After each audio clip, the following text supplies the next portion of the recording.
I truly am excited to be here with you this morning. It was a surprise for me. You've been knowing you coming here for some time. Last week I was out in San Francisco, California. As Colonel Garrison told you, 22 years ago last week, I was part of an organization that attacked into Kuwait to liberate Kuwait from the Iraqi army that invaded.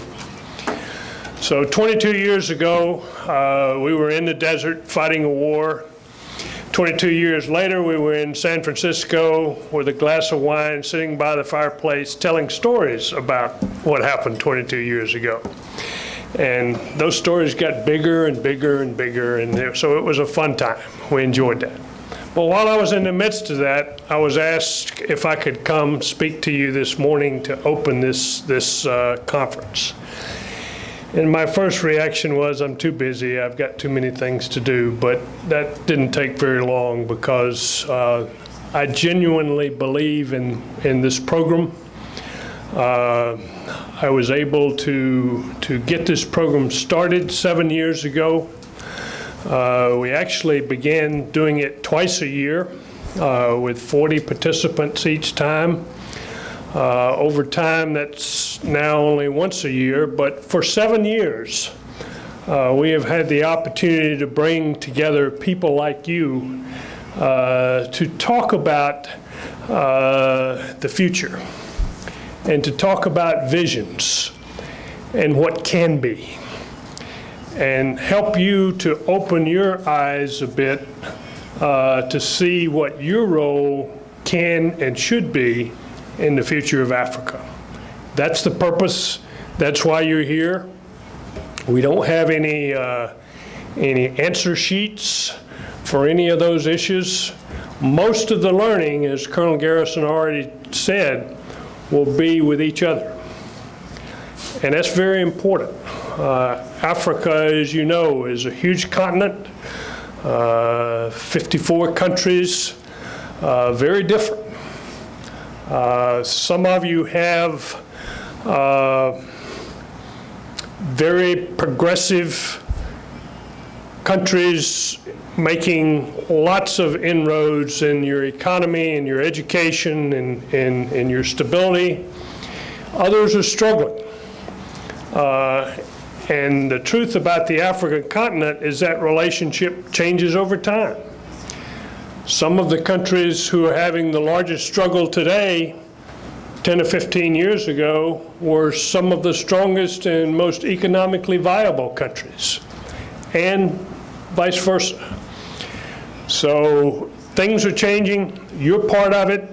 And what we want to help you do this month is discover how you can be a force for better in your country.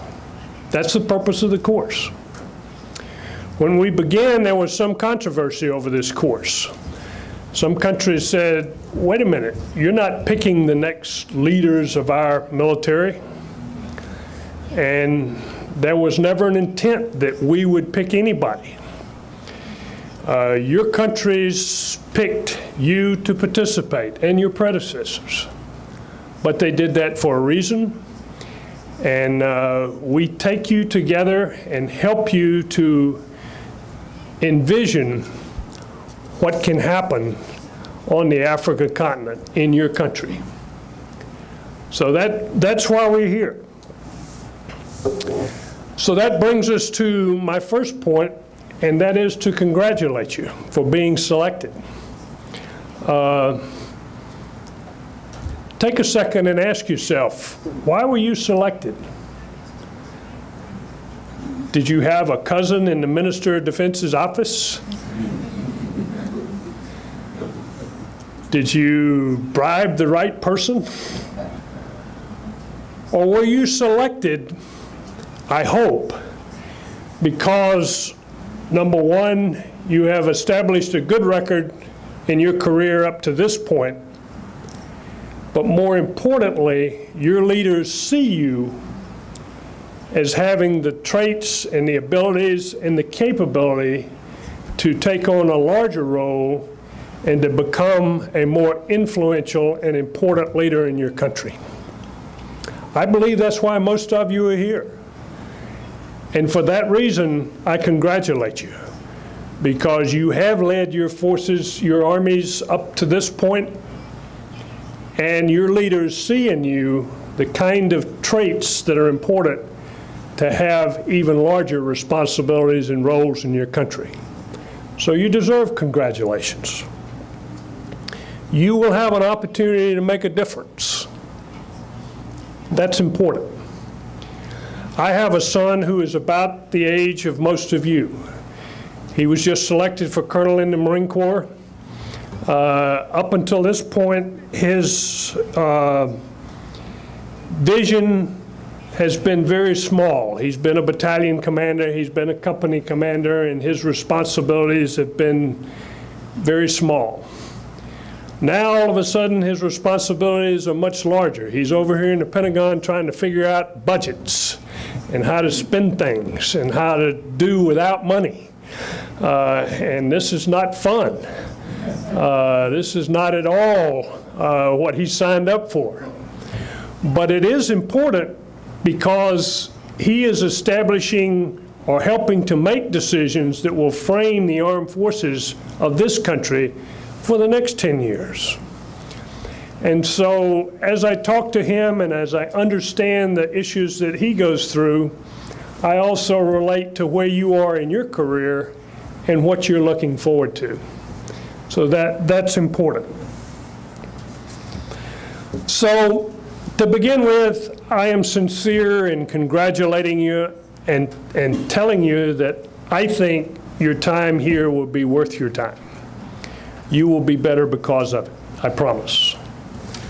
Now let me talk a little bit about some issues that I want you just to think about. And these are going to be broadened over the next couple of weeks by your professors.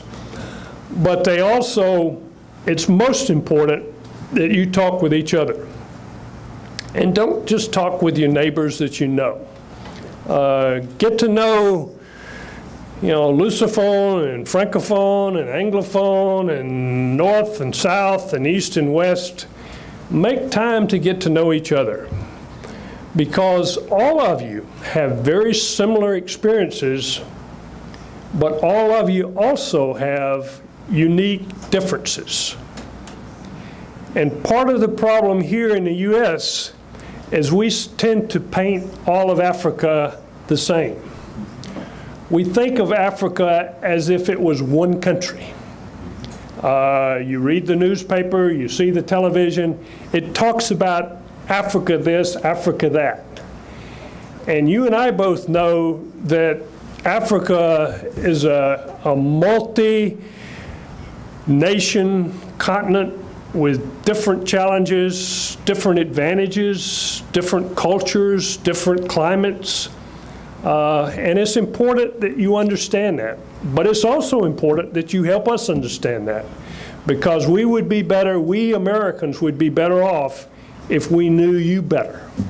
And so that's part of the advantage of you being here, is to help us understand who you are.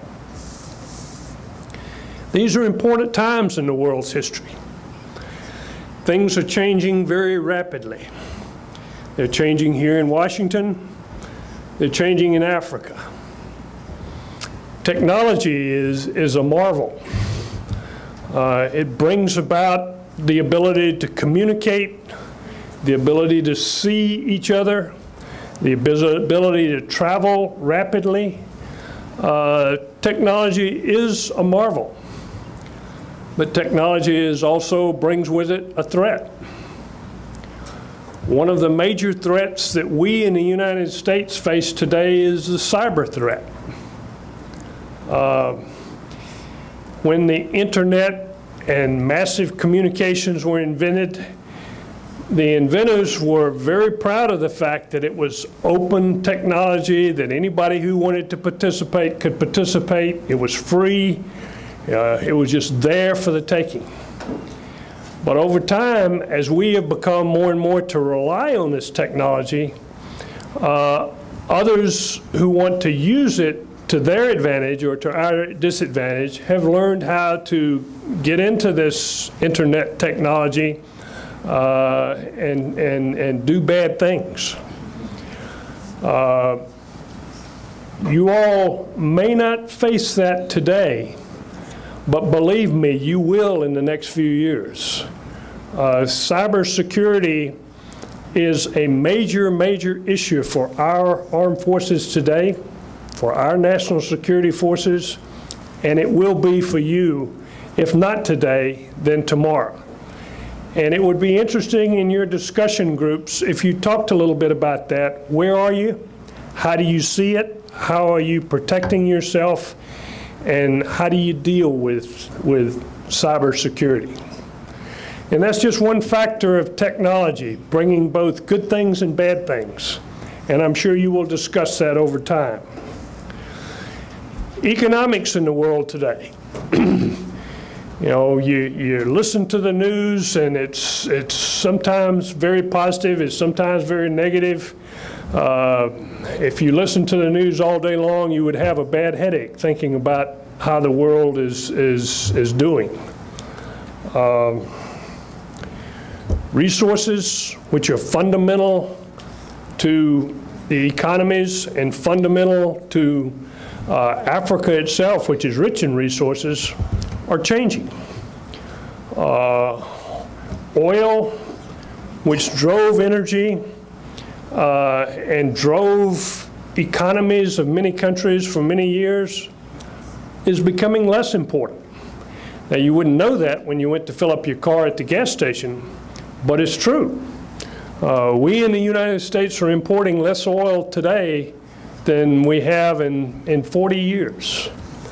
Natural gas, which has sort of been a cheap byproduct that we were lighting off the flares in Nigeria, now have become a major commodity around the world. So there's been a little shift here between resources of oil and natural gas. Water. Many of you know the importance of water. You're facing that at home. We take water for granted here in the United States. It's always been available. You can get it anytime you want for free. You turn on a faucet and let it drain down and go to waste. But here recently, we have come to understand what some of you already know, is that water is a valuable resource, and that access to clean, fresh water is getting more and more difficult around the world. So these kind of shifts in the importance of resources are very much a part of the world that we have today, as are relationships. With economies, with resources, with travel, with technology.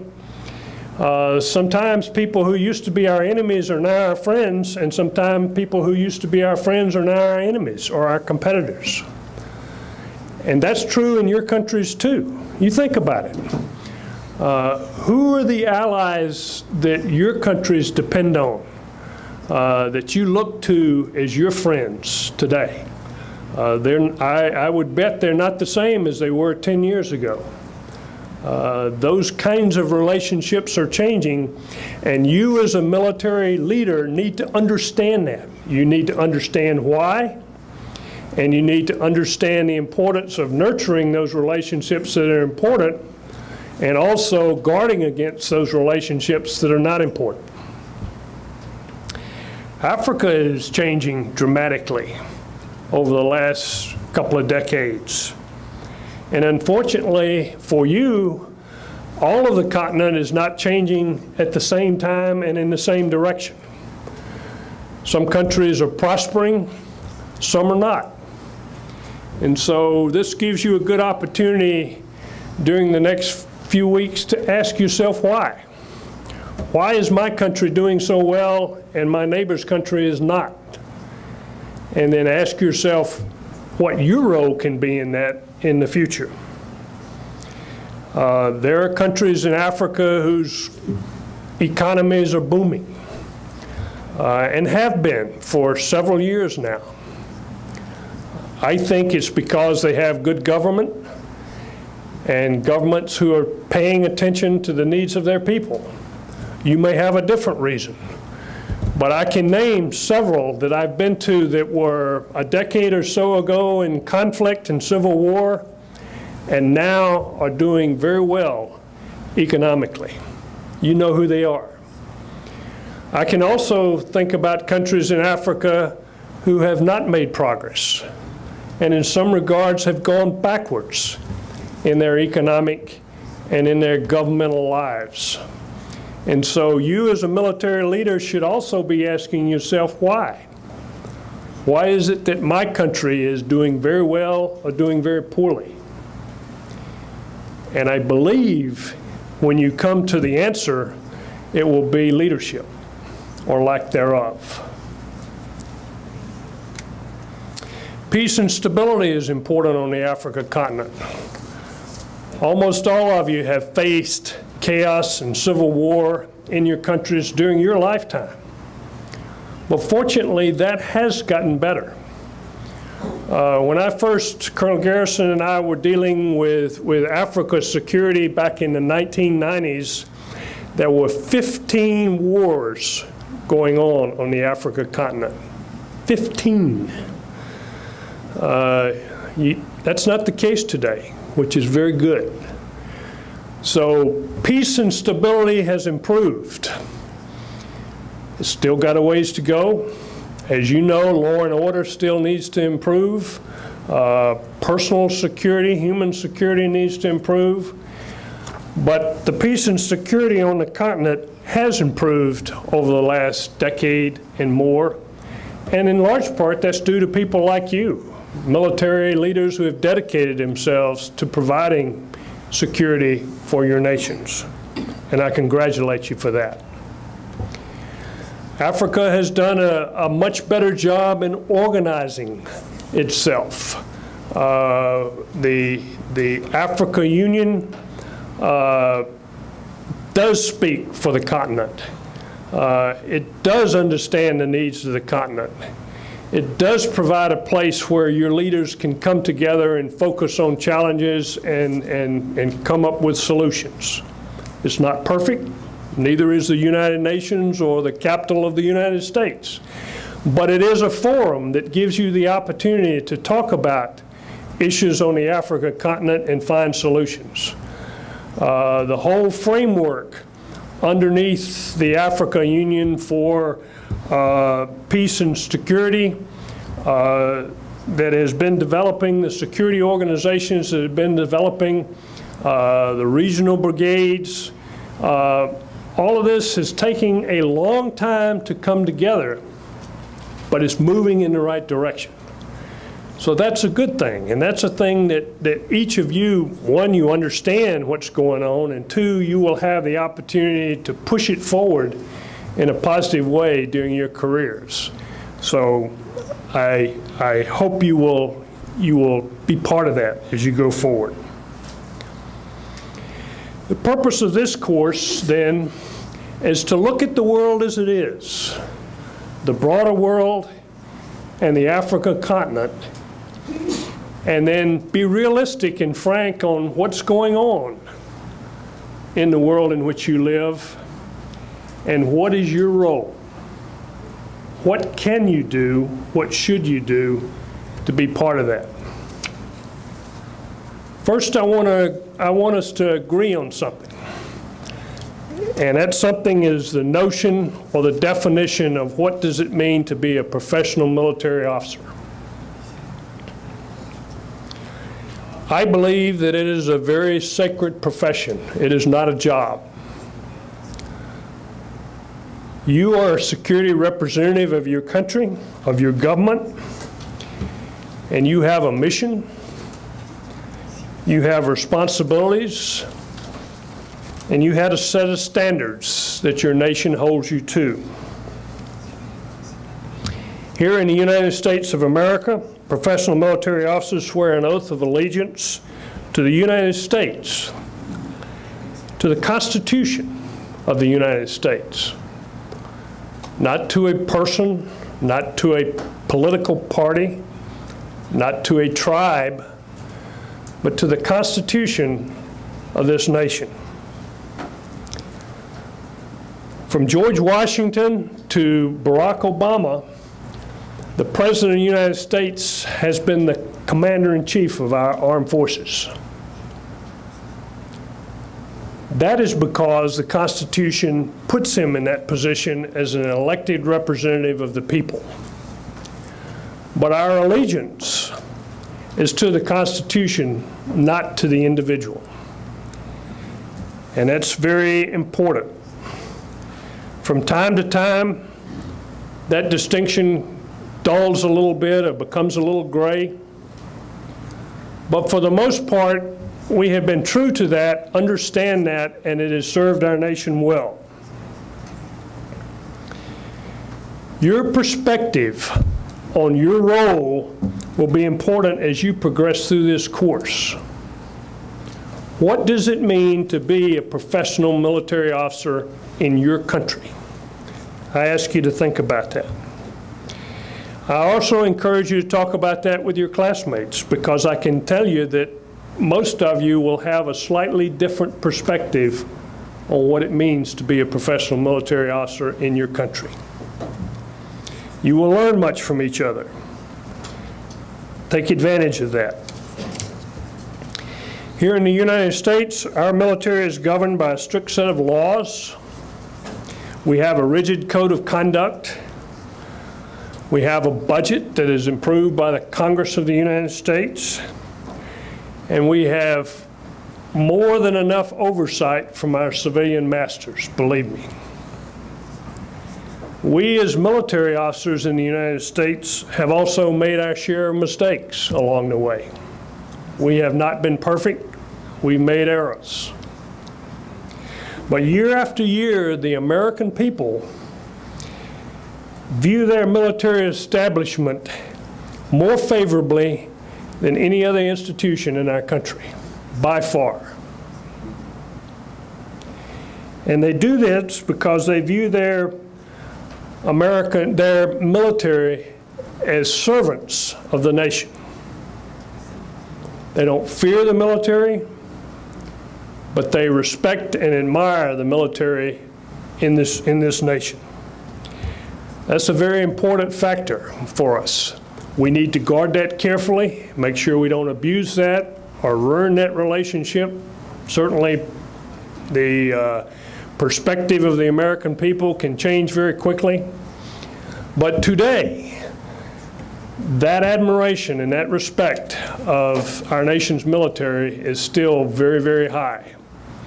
And it's because of our focus and our belief that we are servants of the people. Many of you enjoy that same kind of relationship in your countries. Some of you do not. One of the projects I've worked on with several of your countries is to define the responsibilities your nation has towards you, your military. When I go in to deal, and I still deal with countries that are coming out of conflict and helping them establish a relationship between the new government and the military or the militias or the armed people that are in their countryside. And the first thing I'm asked to do is help me come up with a code of conduct for my soldiers so that they'll stay in the barracks and won't bother me. And I said, well, wait a minute. What kind of code of conduct do you have on your responsibility as a government to your soldiers? And typically, they don't have one. They said, that's a good idea. We need to do that.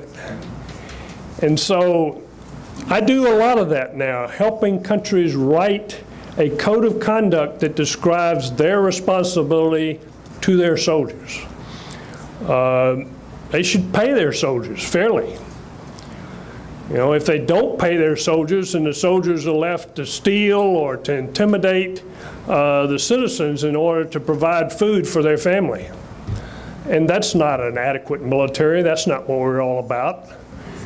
So your government owes your soldiers to pay them properly, to take care of their families. to provide them adequate training and adequate equipment. Make sure that the budget of your nation is satisfactory to support the size of the Army and armed forces that you have and the task that your civilian leaders put on your heads. It's not fair to ask you to do something and then not give you the resources to do that. So these are the kinds of things that I impress upon governments, that they have a responsibility to follow through with their militaries. They should also be diligent in what they task you to do. Militaries exist to provide for the security of the nation, not the security of a particular regime or a particular party, but the security of the citizens of the nation who put you where you are.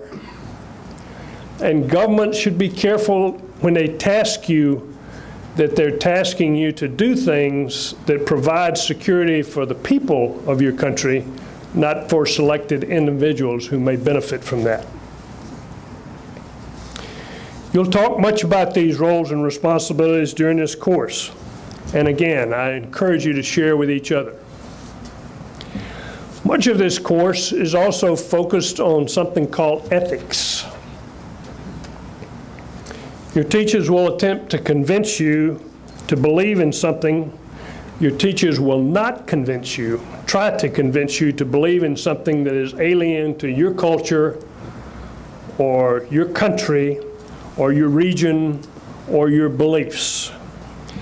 But they will discuss with you the meaning of some universal values and ethical behaviors that we believe are vital and important for you to be an effective leader.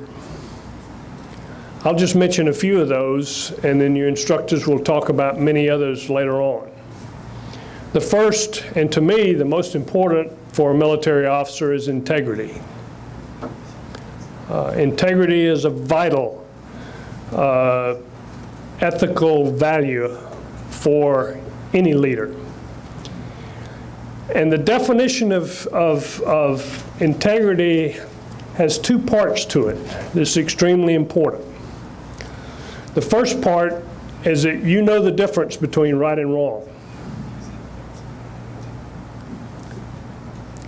And that may differ from country to country. What's right in country A may not be right in country B. But you know, for your nation, the difference between what is wrong. The second part of that definition is more important, I think, and it is that knowing the difference between what is right and wrong, you have the personal courage to act on what is right. So it is not a passive kind of a word. It is an active word that requires of you to do the right thing. And if there's one thing I can leave you with when you depart this course and go back to your nation, always strive to do the right thing. And if you do that, we all will be better off because of it. Other values, ethical values that you will talk about: honor, courage, commitment to a cause and a belief, loyalty up the chain of command to your superiors, but also loyalty down the chain of command to those you're responsible to lead. These are just a few of the ethical values you will discuss over the next few weeks, and there will be others. And I encourage you to think about them. Think about them not as some academic exercise, but think about them from a personal perspective.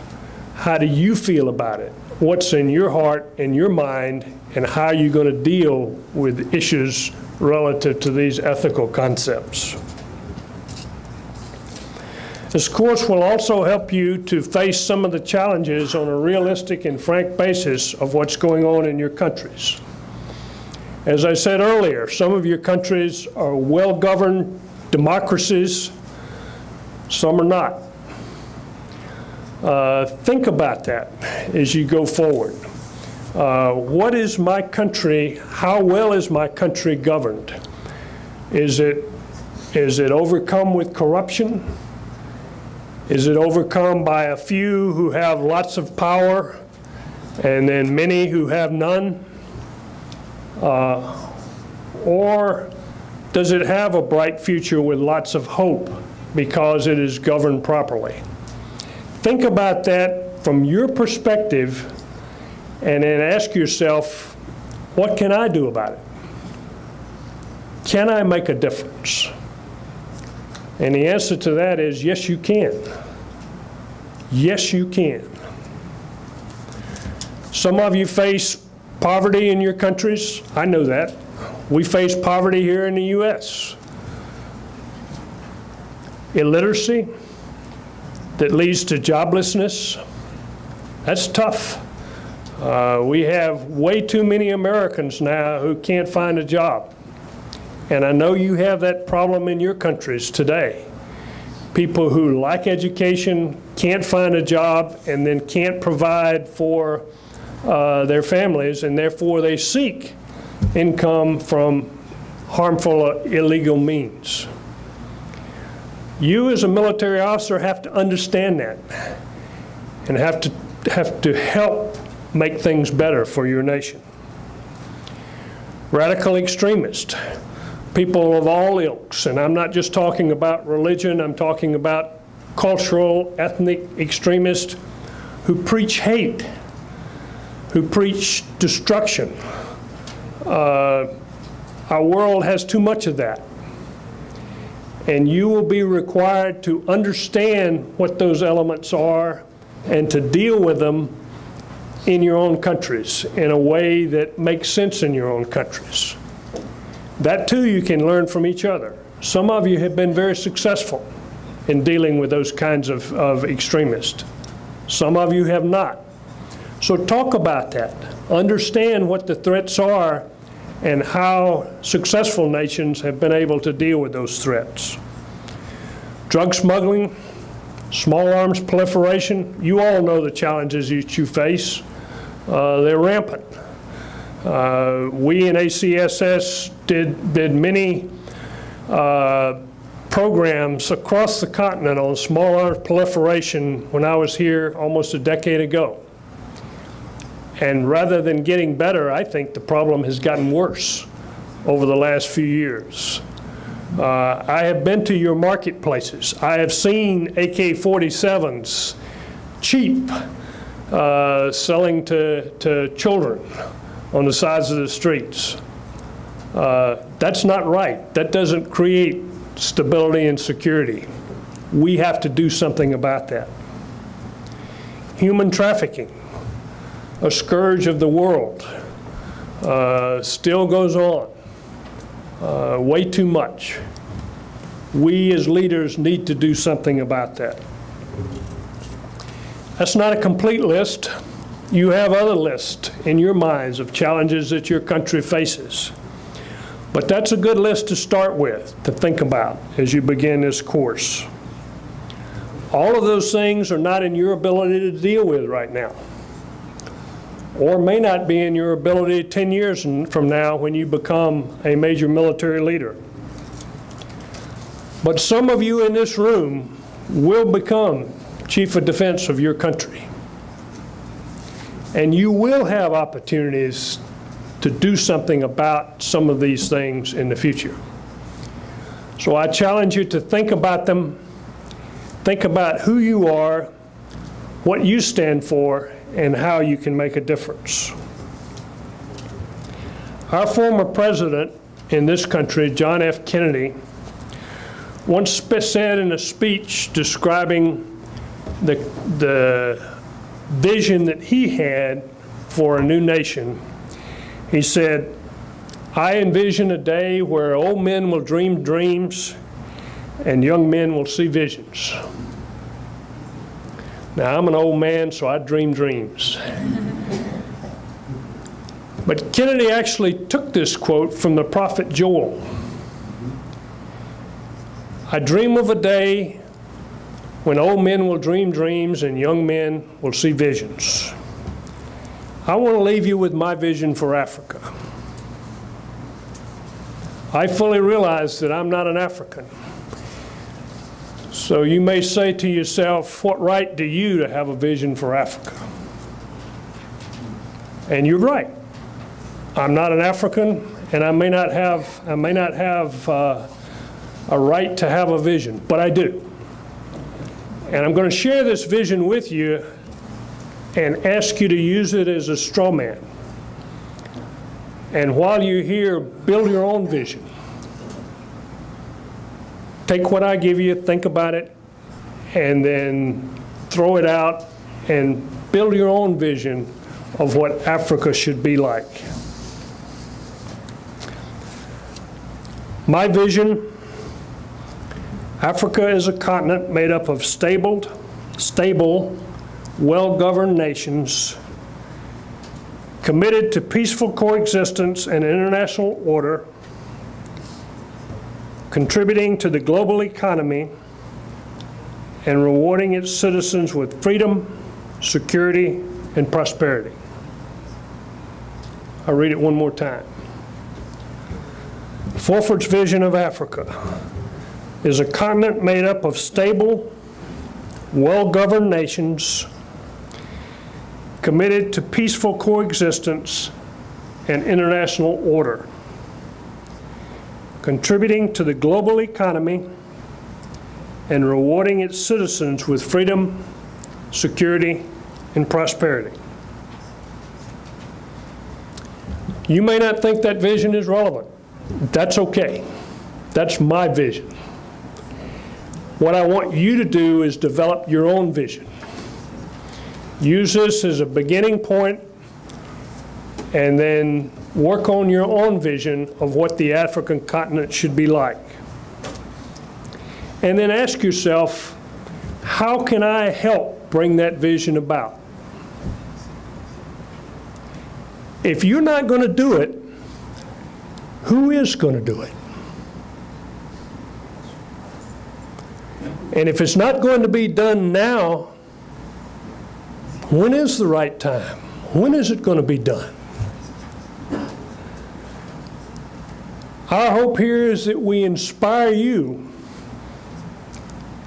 that you go home and say, I can do this. I can make a difference. I can make my nation a stronger, better nation. And if we accomplish that, then this course has been a success. If men and women like you provide your nations with ethical leadership, visions can be realized. Good luck to you. Enjoy your time here. Put up with Dr. Matt. Be patient with him. And then return home in a few weeks, committed to make a difference. Thank you very much.